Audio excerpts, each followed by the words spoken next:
So it's the beginning of May 2020, which means I've been sheltering in place now for about 2 months.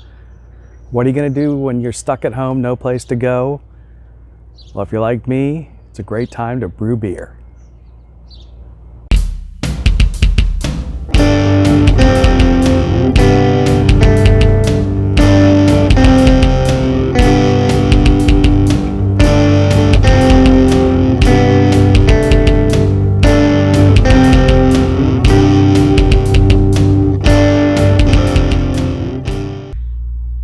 The problem with making good beer is that it often disappears quickly.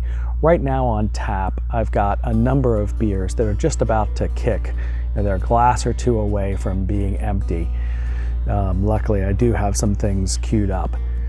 But at the moment, I've got an Imperial IPA, a hazy pale, a coffee stout, and then a Hefeweizen that I really am pleased with. I brewed it a little bit early for the season, but I think it came out better than I've ever done on a Hefeweizen. I think the secret, after doing some reading, is making sure that you ferment at a lower temperature. So I fermented at 62 degrees, which is a lot lower than I typically would ferment that at.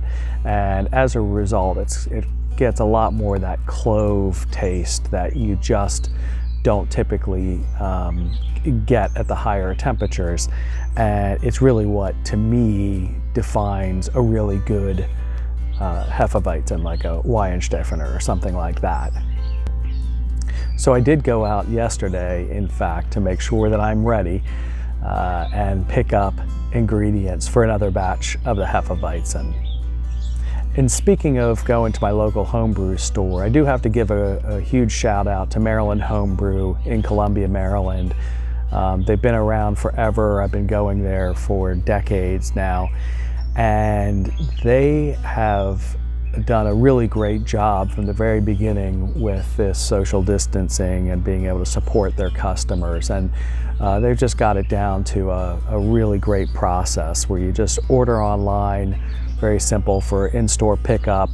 You pull up and call them when you're outside the store. They've got a table set up, so they'll come out and just put your order on the table, shout out your name, and you go up there, pick it up and grab it and go.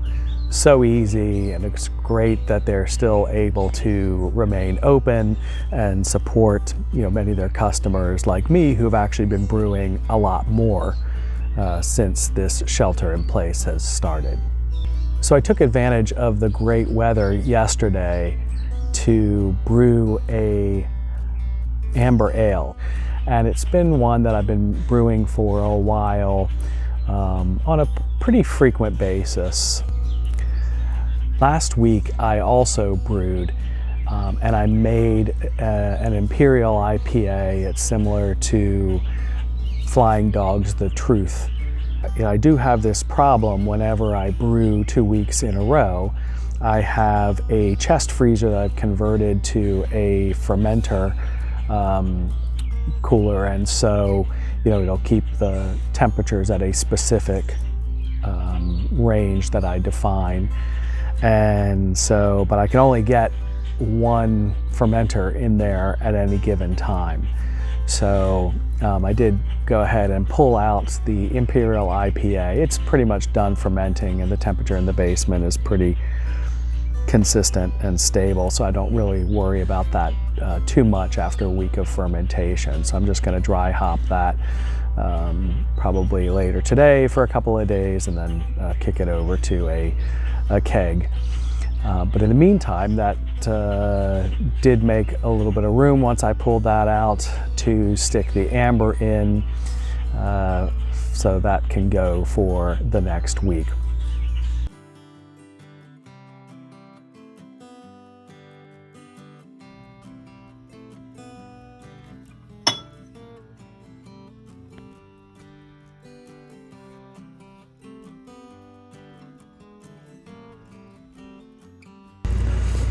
Okay, so I'm sitting out here on the deck to try my amber that I brewed And I've already taken a sip because I couldn't wait, but hopefully you can still see the color is spot on. It's definitely an amber. It has a nice head retention. Again, I've already had a sip and I poured this about probably 5 minutes ago. So most of the head's gone down, but it's still got a nice lacy head to it that just sits there. This is the recipe, the John Palmer recipe from his book, How to Brew. And it's one of the first beers that I brewed out of that book. And it's one that I just keep coming back to. It's relatively straightforward and simple. It's 2-row pale, Crystal 40, Crystal 80, and that's it on the grain bill. It's got some nugget hops. I'm trying to remember. I think it's got something else on the front for bitterness, but it's just an all-around flavorful beer. So there's not a lot of aroma to it, but you do kind of get just a little bit of sweetness just smelling it, a little bit of maltiness.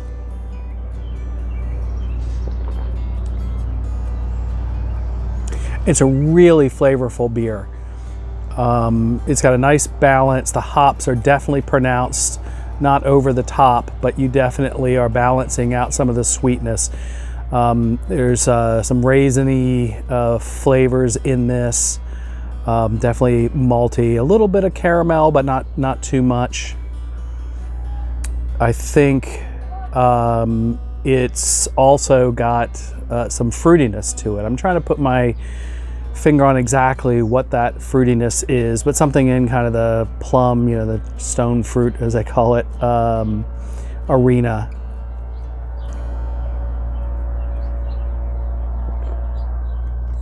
Man, this is a really, really enjoyable beer. Just full of flavor, well balanced. It's nothing too out there, experimental or anything like that. But if you're looking for a beer that has a lot of flavor that you can sit back and enjoy, this is definitely one of them. It came in a little bit higher than I normally like to brew it. I just got some extra efficiency that I didn't expect. So this is just over 7%. So not one that you're going to sit there and knock down a whole bunch of, but for relaxing out on the deck on a nice evening, this is just about perfect. So thanks for joining me, and cheers.